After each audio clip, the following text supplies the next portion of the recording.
Nesse vídeo eu quero te ensinar passo a passo e na prática como fazer filtros de dados no Python. Vem comigo! Olá, se você ainda não me conhece, meu nome é Jefferson, eu sou o criador do canal e aqui comigo você sempre é muito bem-vindo. Vamos direto ao ponto, direto ao nosso vídeo aqui, passo a passo, que eu vou te ensinar tudo na prática. Primeira coisa que a gente vai fazer, a gente vai importar os pacotes que a gente vai utilizar aqui. Simplesmente o Pandas, o Seaborn e o Matplotlib. Por quê? O Pandas é onde a gente vai utilizar os métodos para criar nosso data frame, carregar nossos dados, fazer os filtros. O Seaborn e o Matplotlib é simplesmente para a gente gerar alguns gráficos para ver ali como as informações vão ficar após o filtro. Para a gente importar o Pandas, como de costume, a gente coloca import pandas spd, que vai ser o apelido aqui do Pandas, ou import Seaborn as SNS, que vai ser o apelido do Seaborn, e o import matplotlib.pyplot as plt, que vai ser o apelido do Matplotlib. Vamos executar aqui para a gente importar esses pacotes. Após a importação, o que a gente vai fazer? Vai carregar o nosso conjunto de dados. Então, para a gente carregar o nosso data frame, o nosso conjunto de dados, a gente vai colocar aqui o df original, que vai ser o nosso data frame, que vai ser igual pd, que é o nosso pandas aqui, ponto read.csv, e entre parênteses e entre aspas, o nosso conjunto de dados aqui, que é o nosso arquivo CSV que a gente vai importar, que nesse caso chama dados.csv. Pode ficar tranquilo que esse material aqui do Jupyter Notebook e o arquivo aqui de dados eu vou disponibilizar para vocês aqui na descrição do vídeo. Então, vamos executar aqui. Pronto, já importamos e agora vamos visualizar as primeiras linhas do nosso arquivo. Olha lá, é um conjunto de dados pequeno para a gente ter alguns exemplos aqui. Então imagina que a gente tem aqui um código do cliente, o valor de renda desse cliente, o UF e a quantidade de dias em atraso. Imagina que esse data frame é referente ali financiamento de um veículo, de um imóvel, de alguma coisa. Aqui são dados fake que eu criei para mostrar para vocês como funcionam os filtros no Python. Ou seja, como a gente faz o filtro dos dados no Python. Então agora, o nosso próximo passo é observar ali a quantidade mínima de dias em atraso e a quantidade máxima, para avaliar se a gente precisa fazer algum filtro. Olha só que interessante, quando a gente executar esse comando, olha lá, a gente tem um mínimo menos 57 dias. É algo errado que pode estar no nosso data frame, eu deixei aqui propositalmente, justamente para mostrar para vocês o poder que tem os filtros aqui no Python. Então imagina que a gente está fazendo uma análise exploratória, um tratamento de dados, que a gente vai criar um modelo de machine learning.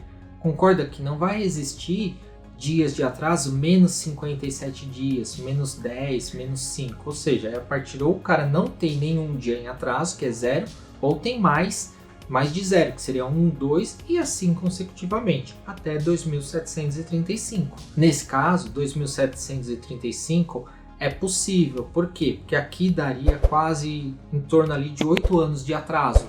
Ok, se o cara fez um financiamento de imóvel de 30 anos e tem uma parcela dele que está 8 anos em atraso, pode acontecer. Aí nesse tipo de caso a gente vai precisar avaliar mais a fundo.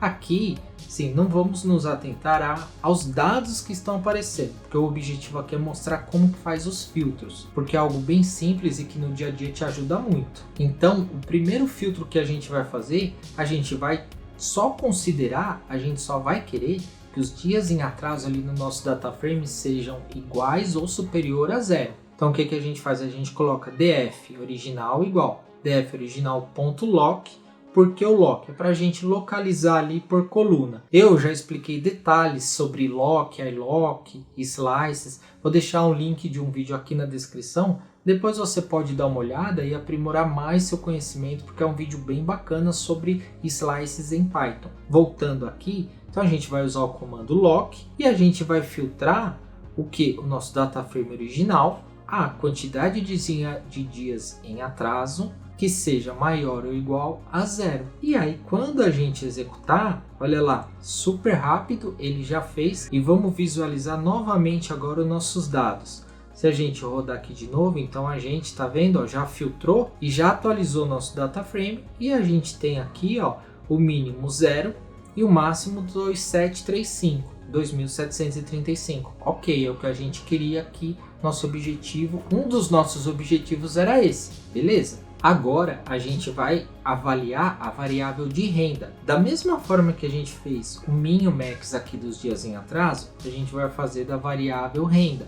Então olha lá, se a gente executar, repara que a gente tem ali um mínimo de renda 0 e o máximo aqui, ó, a gente tem milhões, tá vendo? Provavelmente é um outlier, erro de digitação, que torna isso ser um outlier, algo desse tipo. A gente não vai entrar nesse detalhe, tá? Que a gente vai ver os filtros. Então nesse tipo de filtro, a gente precisa fazer dois filtros.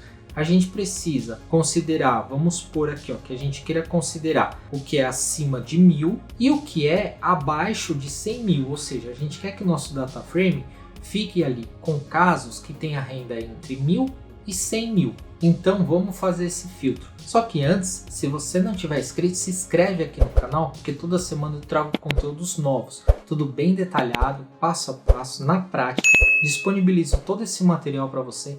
Com certeza isso vai te ajudar bastante. Então se inscreve aqui e ativa as notificações para você sempre ficar por dentro dos novos vídeos. E vamos voltar aqui que eu já vou te mostrar como faz esse filtro. Muito simples. Olha lá, a gente vai fazer da mesma forma que a gente fez aqui em cima, só que a gente vai fazer dois filtros. Um filtro a gente vai considerar que é o campo renda, vai colocar o que é maior que 1000. E na linha de baixo, a gente vai colocar o que é menor ou igual a 100 mil. O que acontece aqui? O Python ele vai fazer primeiro essa linha, depois essa linha. Então dessa forma ele vai retirar todos os valores que não estão nessa faixa aqui que a gente colocou. E aí vamos executar e vamos ver como ficou o nosso data frame. Olha só, então agora a gente só tem valor de renda superior a 1000 e que seja até 100 mil. Ou seja, já fizemos mais um filtro, viu só que legal? E para complementar isso, agora a gente pode criar uma faixa ali, um novo campo do nosso data frame, que seria ali, ó, um risco, no caso um risco de atraso, um risco de inadimplência, algum tipo de problema. A gente vai criar uma coluna, uma variável que chama risco e uma outra variável que chama faixa renda. E aí esse comando aqui, ó, pdcut, que ele faz toda essa separação dos valores, categoriza tudo isso, eu já expliquei bem detalhadinho aqui num outro vídeo que eu já fiz. Vou deixar o vídeo para você também aqui na descrição, depois vale a pena dar uma olhada. Aqui eu vou explicar bem de forma superficial só para a gente finalizar o nosso conteúdo. Então aqui a gente vai criar os bins, são as faixas numéricas, tá vendo? A gente quer dar faixa de 0 a 30, de 30 a 60, de 60 a 120 e aqui esse 999 significa que é acima de 120. Os labels, ou seja, a informação que a gente quer que apareça no campo, a gente vai colocar que o risco aqui é 0, risco baixo, risco médio, risco alto e risco máximo. Aí, para a gente criar essa coluna, a gente faz o que? df original, entre colchetes e entre aspas, vamos colocar risco, que vai ser o nome do nosso campo, do nosso novo campo, da nossa nova variável, que vai ser igual pd.cut. O cut é um método já pronto do Pandas. E esse cut ele espera como parâmetro o quê? Um campo de origem, que é o que a gente vai se basear para criar as categorias, e outros dois parâmetros, que são os bins e os labels. Os bins seriam as faixas, e os labels é a nomenclatura que vai aparecer em cada faixa. Então olha só, aqui esse bins é do próprio método aqui do pdcut. E o bins que está depois do sinal de igual é esse nome da nossa lista que a gente criou aqui com os números, com as faixas. E o label da mesma forma. Esse labels aqui antes do igual é a propriedade do método cut. E o que está depois do igual é aqui, ó, esse nosso label aqui, a nossa lista com os rótulos que vão aparecer ali de informação. Aqui você pode utilizar outros nomes se você quiser, tá? O importante é esse bins e esse labels que é antes do sinal de igual, que aí é o nome da propriedade do pdcut. Aí esse você não pode alterar. Agora esses que tá depois aqui, ó, esse labels aqui e esse labels aqui, é simplesmente essa nomenclatura ali, o nome da nossa lista. Então a gente passa essas informações aqui para o método e em seguida a gente conta aqui, faz a contagem das informações. Olha lá, se a gente executar, risco alto tem 6.430, risco baixo, risco médio. E da mesma forma a gente faz com a faixa de renda. É a mesma coisa, só que a gente separa aqui, ó, você pode depois testando aí, você pode escolher aqui o valor de faixa que você quer considerar baixa, média e alta. Tá vendo? Coloca aqui, ó, o nome do campo agora.